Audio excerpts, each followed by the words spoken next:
Saudaraku yang dimuliakan Allah Subhanahu wa taala, Allahumma shalli ala sayyidina Muhammad wa ashghili zalimin bizalimin wa akhrijna min bainihim salimin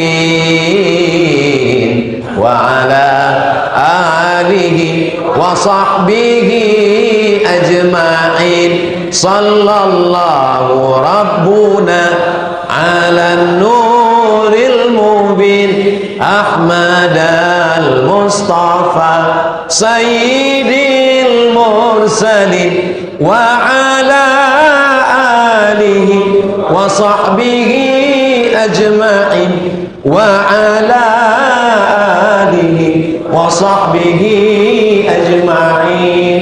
Kenapa Ustaz Somad berselawat? Karena saya tahu banyak orang yang jantungnya hari ini kurang begitu tenang. Kenapa? Karena entah mana kertas tadi yang dipilih.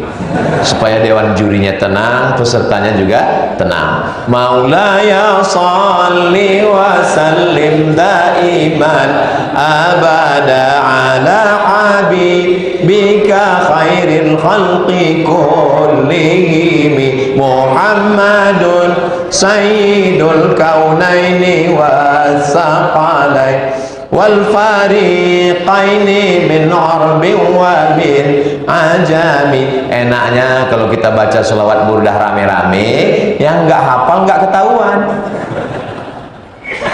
Maulaya salli wa sallim daiman abada ala habibika khairil khalqi kullihim balligh maqasidana waghfir lana ma madha ya wasi'al karami ya wasi'al karami. Maulaya salli wa sallim daiman abada ala habibika khairil khalqi kullihim antal habibul ladzi turja syafa'atuhu likulli haulin minal ahwali muqtahami. Kenapa Ustaz baca selawat burdah ini? Saya beberapa bulan yang lalu ceramah di Bogor. Terus ada jamaah yang ngajak, Ustaz, sekali-sekali nanti kita baca burdah dong. Kami tiap bulan baca burdah. Di mana? Di rumah Pak. Hah? Pak Gatot, di rumahnya ada baca selawat burdah. Burdah ini ditulis oleh seorang ulama dari Mesir, namanya Imam Al-Busiri. 200 km dari Kairo. Nama kotanya Alexandria, didirikan oleh Alexander the Great. Lalu kemudian Ustadz ngomong nih sampai kapan? Sampai panitia selesai, biarkan mereka musyawarah dulu ya, supaya jangan terlalu tenang. Panitia kasih tahu, jangan udah selesai diam aja. Saya udah 1,5 jam juga ini berdiri. Kita teruskan. Lalu kemudian Al-Busiri ini orangnya sakit, lumpuh, duduk aja di rumah, nggak bisa kemana-mana, tapi dia masih bisa menulis. Akhirnya dia menulis, Masya Allah, begitu dia menulis langsung 3 lembar datang tulisan. Langsung saya baca atau kita teruskan kisah ini? Kita teruskan, oke, kita teruskan. Lalu kemudian dia tulis sholawat memuji-muji Nabi. Setelah dia tulis, tertidur dia. Saat dia tertidur, datang Nabi Muhammad SAW memasangkan burdah. Burdah adalah kain selempang, dipasangkan dan begitu dia terbangun, dia sembuh dari lumpuhnya. Maka disebutlah sholawat itu dengan sholawat burdah. Kalau dibaca mendatangkan barokah, bi barakati Sayyidina Muhammad SAW. Ada seorang artis di Mesir, dia ini pemerannya peran panas terus. Kenapa? Karena filmnya di gurun pasir. Sampai suatu hari dia ditawarkan film tentang seorang sufi perempuan bernama Rabi'atul Adawiyah. Dan dalam cerita Rabi'atul Adawiyah itu, Rabi'ah itu selalu berselawat. Maka dia pun saat main film itu berselawat, Allahumma sholli ala sayyidina Muhammad. Di luar film pun terbawa-bawa. Sampai akhirnya suatu malam dia bermimpi datang Nabi Muhammad SAW. karena kau selalu bersolawat kepadaku, maka aku memberikan syafaat kepadamu. Ternyata pura-pura solawat pun dapat juga syafaat, apalagi kalau solawat beneran. Masya Allah, tabarakallah. Saya ingatkan jamaah ini untuk terus bersolawat. Supaya apa? Supaya yang dapat dia tidak terlalu senang karena dia bersolawat, dan yang nggak dapat pun jangan marah karena bukan saya yang milih, dan tetap bersolawat. Bagaimana cara mempertahankan spirit hijrah pada saat ini dengan kondisi yang sangat dinamis, Pak Ustadz? Setelah hijrah, berjamaah. Setelah berjamaah, istiqomah. Setelah istiqomah, husnul khotimah. Sudah hijrah? Alhamdulillah. Jangan lupa berjamaah. Jangan sendirian. Jangan sendirian. Karena yang sendirian itu jomblo. Tapi tetap berjamaah. Apapun nama jamaahnya datang.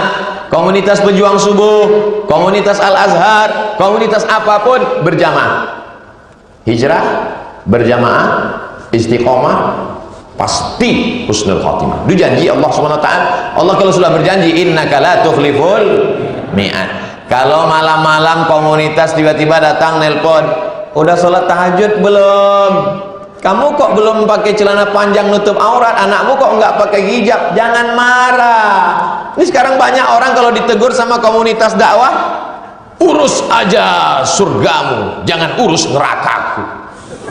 Langsung dibuat baju kaos di belakang, urus surgamu, jangan urus neraka. Kalau ada teman kita ngajak tahajud malam, dia ingin masuk surga bersama. Aku sebetulnya bisa masuk surga, cuman kalau nggak ada lo nggak rame, beb.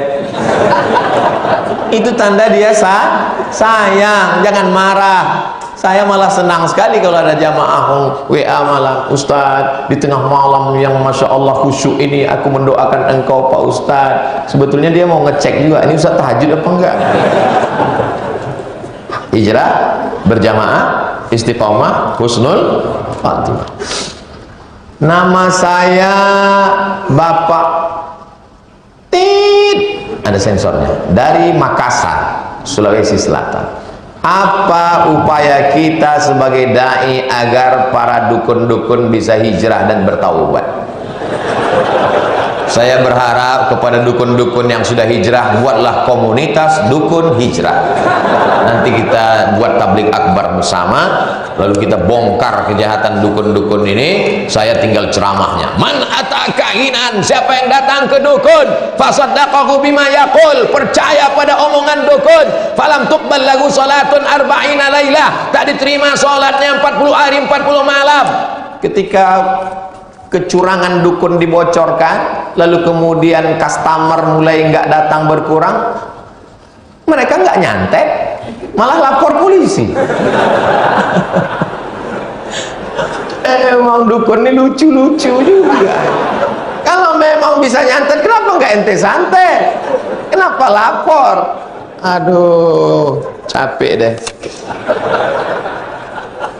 Jadi dakwah jangan pernah berhenti. Abdul Somad dari dulu sebelum heboh-heboh ini, pada zaman Umar bin Khattab, Abu Bakar sudah kita bahas, Umar bin Khattab membuat razia dukun. Satu hari di Pancung pernah memancung potong kepala 3 dukun karena dihukum kafir murtad dan sudah menyembah setan. Dukun-dukun yang ditangkap di razia 3 hari. Tangkap, tanya 3 hari. Tangkap hari Ahad, hari Senin tanya, sudah tobat? Belum. Hari Selasa, tobat? Belum. Hari Rabu, tobat? Belum. Selesai. Andai didirikan hukum Islam, sudah lama dukun ini selesai. Nggak sempat dia hidup di zaman sekarang. Oh, ini melanggar hak asasi manusia. Eropa pada masa Renaissance abad ke-15, demokrasi, maka pada saat itu ada razia, dukun-dukun ditangkap, dibakar hidup-hidup. Jadi kalau hari ini ada orang mempermasalahkan perdukunan, maka sesungguhnya dia layaknya hidup di zaman batu. Mudah-mudahan para dukun bertobat insya Allah. Sekarang anak-anak muda, ada anak muda naksir sama cewek, lalu hai adik, apa kata cewek? Miskin kucing kurap. Cinta ditolak, dukun bertindak. Padahal sudah sekolah, sudah kuliah. Ini namanya bodoh yang terpelihara. Mau naik jabatan ke dukun, dagangan tidak lancar, itu dukun. Jadi dukun ini sebetulnya dia pun yakin karena pasien ini dia sebetulnya udah lama mau tobat, tapi karena datang terus orang, enggak, nantilah tobatnya. Untuk pemuda sekarang, bagaimana agar bisa menjadi pelopor hijrah seperti para nabi, seperti ustadz? Jangan seperti saya. Jadi saya ini berat, biar aku aja. Seperti Pak Yusuf Kala. Tanya Pak JK, bagaimana bisa seperti beliau, terus aktif bersemangat. Aktif beliau, saya tidak tahu keaktifan beliau, tapi zohir dan batin beliau aktif. Zohirnya darah, palang merah.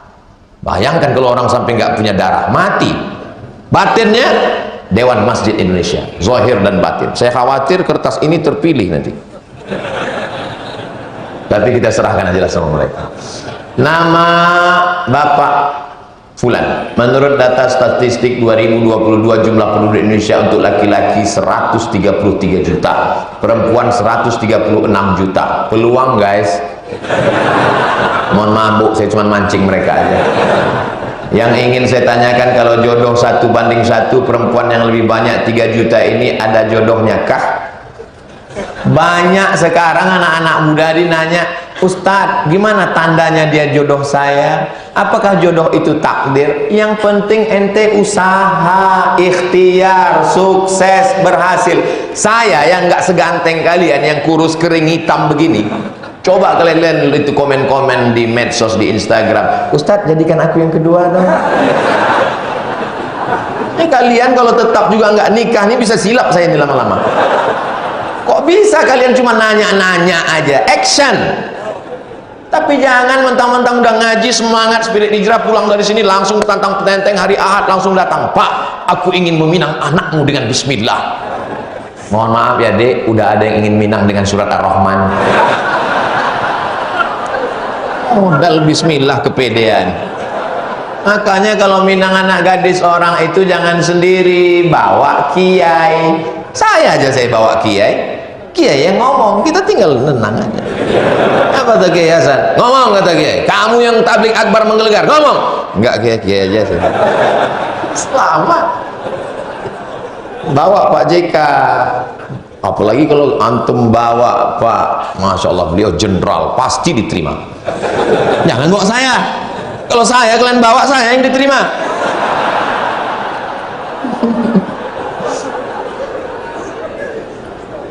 Jodoh itu rezeki. Jodoh itu rezeki, sama seperti ini rezeki saya, ini jodoh saya. Kalau nggak jodoh nggak ketemu. Tapi kalau saya nggak berusaha membuka tutupnya, tidak berusaha memegangnya dan mendekatkannya ke mulut, mau dia minum?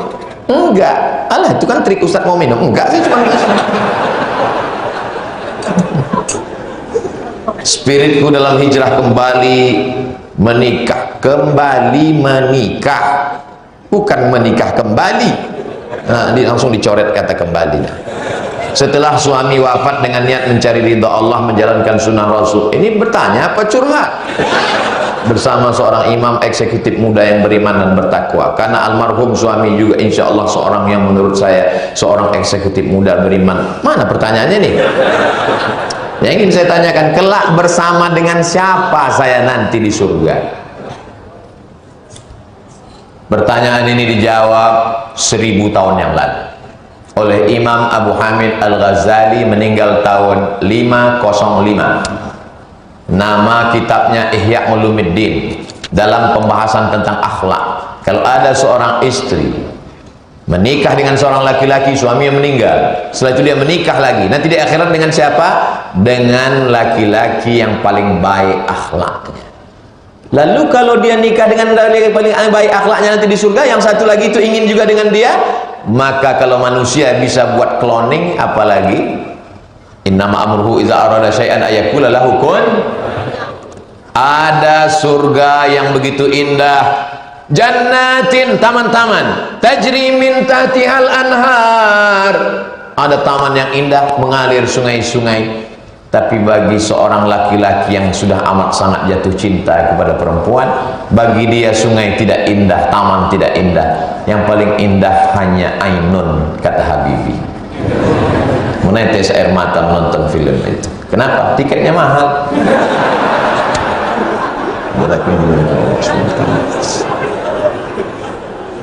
Orang selalu ingin dengan bersama sampai mati. Antil jannah ya besti. Kita sampai ke surga, betul, itu yang diinginkan. Tapi ada juga sebagian laki-laki kadang buat pertanyaan, Ustadz Somad, nanti kalau saya meninggal, apakah saya dengan istri saya ini juga di surga? Memangnya kenapa Pak? Di dunia aja saya nggak tahan kan? Apa? Wa naza'na ma fi qulubihim min ghillin. Kami akan cabut rasa benci di dalam hati mereka. Nanti di surga itu hanya ada rasa cinta dan sayang. Orang yang rasa cinta dan sayanglah yang akan bertemu dengan makhluk tercinta dan tersayang di tempat penuh dengan cinta dan kasih sayang, surga Jannatul Firdaus. Mudah-mudahan kita bersama di surga Jannatul Firdaus. Apakah sah sholat kita ketika sujud wadah kita terhalang mukena? Ada seorang laki-laki sholat di atas gurun pasir yang panas. Ketika mau sujud, dia ambil ujung jubahnya, ujung jubah, dia letakkan di ujung, dia pun sujud di atas. Allahu Akbar. Sekarang saya balik bertanya, apakah sah sholat orang yang di atas gurun pasir tadi? Sah, menggunakan kain yang melekat di tubuhnya dengan syarat tidak terbuka aurat. Jangan gara-gara tarik kain lutut terbuka, karena syarat sah sholat adalah menutup aurat. Jadi kalau ada orang ujung mukenanya kena, bagaimana kalau orang sholat lalu begini menempel, sholatnya sah tapi kurang afdal. Yang afdal itu adalah 7 anggota tubuh menempel, ujung kaki, ujung tangan, ujung lutut, ujung kaki, ujung tangan, ujung lutut, ujung kening, 7 menempel. Oh nggak sah Pak Ustaz kalau tertutup. Jadi kalau tertutup kening nggak sah, berarti nggak sah lah orang yang sholat pakai kaos kaki, orang sholat pakai kaos tangan. Jadi cerita sah dan tak sah, tapi kalau mau afdal maka mengena kening ke lantai. 7 rukun sholat. Jangan mentang-mentang pemimpin orang hebat pas sujud Allahu Akbar ditempelkan kening ke dinding. Sehebat apapun engkau kalau sudah masuk masjid dari kata sajadah sujud. Saya kalau mau sholat saya geser ke atas. Allahu Akbar. Tapi enggak pula saya geser-geserkan biar hitam. Yang sudah hitam jangan resah. Jangan. Yang sudah hitam biarkan aja. Jangan sampai ribut lalu kemudian pergi ini untuk glowing gimana. Biarkan aja. Tapi jangan dipaksa untuk menjadi seperti itu. Tentang diri saya yang sudah hijrah, saya ada foto nggak pakai jilbab di sosmed. Sudah saya suruh hapus, tapi teman saya ada yang nggak peduli. Sebelum lanjut, jangan lupa dukung terus channel Hijrah Reaction. Terima kasih. La yukallifullahu nafsan illa wus'aha. Artis-artis hijrah, dia sudah minta ampun pada Allah, sudah ngomong konferensi pers, tolong kepada saudaraku foto-foto saya yang lama yang kalian tempel di kamar kalian turunkan. Aku sudah nggak bertanggung jawab lagi, minta ampun kepada Allah. Maka Allah mengampunkan. Illa man taba, orang yang bertaubat, wa amana, beriman, wa amila amalan salihah. Syaratnya 3, taubat, iman, amal soleh. Yubaddilullahu sayyiatihim hasanat. Allah mengganti semua dosa mereka dulu dengan kebaikan. Dosa-dosa kita yang dulu, kita bertobat hari ini, kita beramal soleh, beriman dengan baik, mudah-mudahan diganti Allah dengan amal-amal kebaikan. Mengapa umat Islam pada saat ulama dikriminalisasi tidak bersatu untuk membela? Mereka membela, cuman takut. Belanya dalam hati. Pas ketemu baru dia ketemu bisik, saya bela Ustaz. Membela itu tunjukkan dengan jelas. Walaupun kau seorang perempuan, kau bela anakmu, kau bela ulamamu, kau bela saudaramu, kau berteriak as-sakitu anil haq setan akhras, diam melihat kebenaran diinjak-injak, berarti kau setan bisu. Kau biarkan orang menyebarkan kebohongan, satu bohong ditutup dengan 100 kedustaan, dan kau diam. Pada akhirnya orang ragu. Kalau orang betul tidak bersuara tentang batil, nanti yang lama-lama orang batil merasa betul, orang betul merasa batil. Anak-anak kita tidak lagi bisa membedakan mana batil, mana betul, mana betul, mana batil, karena orang betul tidak memberantas yang batil, orang batil merasa betul. Nanti kita buatkan satu kajian, judulnya batil, betul, betul, batil. Kenapa Ustaz Somad terus berceramah? Supaya jangan sampai ada keheningan, kekosongan diisi oleh kebatilan, sehingga orang akan berkata inilah yang benar, padahal dia batil. Bagaimana kita mengkorelasikan hadis Nabi, almar'u ala dini khalili, seorang itu diingat, dilihat bagaimana temannya. Kalau berteman dengan tukang minyak wangi dapat harumnya, berteman dengan tukang besi dapat bau asap waktu memukul besi. Tapi ini bukan kata saya, ini selalu perumpamaan. Saya khawatir juga nanti semua tukang besi ngumpul mensomasi, bahaya juga ini. Masalu jalisi salih, perumpamaan orang yang berteman dengan orang baik dan orang buruk seperti bertemannya dengan tukang minyak wangi dengan orang tukang besi. Bagaimana pula dengan hadis balighu anni walau ayat, sampaikanlah satu hadis dariku walaupun satu ayat. Dengan hadis kedua yang kita untuk berdakwah, di mana dakwah ini perlu dengan pendekatan berteman. Maksudnya gini, Ustaz Somad, boleh nggak saya berteman dengan orang peminum khamar? Kamu ini kan mau mancing, yakinkan dulu tali pancingnya kuat dan gagangnya kuat. Kalau yakin, mancinglah. Dikhawatirkan kalau kamu lemah, nanti kamu nggak bawa ikan, kamu dilarikan ikan. Nah, jadi kalau hijrahnya sudah kuat, bertemanlah dengan teman-temanmu yang lama, maka kamu mempengaruhi. Banyak sekarang orang, saya berteman dengan dia, saya mau mempengaruhi. Kalau kamu mempengaruhi, kenapa kamu sekarang mabuk sekarang? Ini untuk pendekatan aja. Mabuk-mabuk dikit dimaafkan Allah. Oh, nggak bisa. Man askara ma askara qali kasiruhu faqaliluhu haram. Kalau banyaknya haram, maka sedikitnya pun juga haram. Sebelum saya bacakan doa, sebelum ini saya tutup, ini kita serahkan ke panitia, nanti mereka menyeleksi supaya selamat saya dunia akhirat.